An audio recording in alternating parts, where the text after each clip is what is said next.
IKP సెంటర్లలో ఆఫీసర్లు ఒడ్లు కొనాలని అన్నదాతలంతా రోడ్లోకి లొల్లి చేస్తున్నారు. కొనుగోలు కేంద్రాలకు వచ్చిన ఒడ్లు వచ్చినట్టు మిల్లులకు పంపుతుండ్రని వ్యవసాయ మంత్రి తుమ్మల నాగేశ్వరరావు సార్ చెప్తుండు. వ్యవసాయ మంత్రి చెప్పినాక కూడా రైతులు తెచ్చిన ఒడ్లు కొనకపోవుడేంది అంటారా? ఇక అన్ని ముచ్చట్లు చెప్తా పారి, ఇక పరిశాలు ఎట్లున్నదో చూడుర్రి.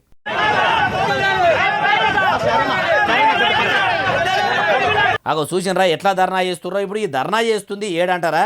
ఖమ్మం జిల్లా కల్లూరు మండల కేంద్రంలో ఉన్న ఐకేపీ సెంటర్ల ఒడ్లు కొంటలేరట.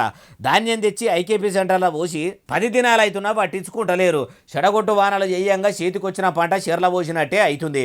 మొత్తం ఆగమాగం చెందన ఉన్నది. ఆఫీసర్లు వెంటనే ఒడ్లు కొనాలని అన్నదాతలు లియేసిరు. ఉదయకు యాళ్లకు సాగునీళ్లు ఇయ్యకుండా సగం పంట ఖరాబ్ అయింది. ఇప్పుడు చేతికొచ్చిన పంట గాలి దుమారం పెట్టి అడ్డమైన వానలతోనే ఐకేపీ సెంటర్లలో నానిపోతున్నది.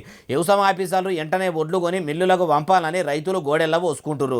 అయ్యా వ్యవసాయ మంత్రి తుమ్మల నాగేశ్వరరావు సారు ఇట్లా వ్యవసాయ శాఖ ఆఫీసర్లను పంపి ఎప్పటికప్పుడు ఒడ్లు కొంటామని చెప్తిరి. ఇప్పుడు చేతులు లావడితిరి. ఈ మాత్రం దానికి ఇక మేము అన్ని ఐకేపీ సెంటర్ల కాడికి లారీలు పంపి కాంటకేస్తున్నామని చెప్పుడెందుకు? ఇప్పుడు సప్పుడు చేయకపోవుడేంది అంటారు ఈ ముచ్చటిన్నోళ్ళు.